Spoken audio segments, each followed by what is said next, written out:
Today, we're going to connect to the Honda Link infotainment system in the 2021 Honda Accord via Bluetooth. From the opening screen of the Honda Link system, select Smartphone Connection, and then select Connect New Device.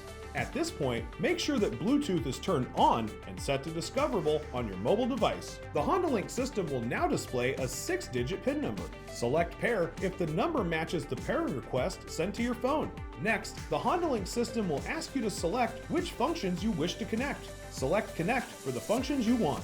Congratulations, you are now successfully connected. All of your contacts and info will be imported into the Honda Link system. If you haven't already, be sure to tune into the other videos in our 2021 Honda Accord model series. As always, thanks for watching.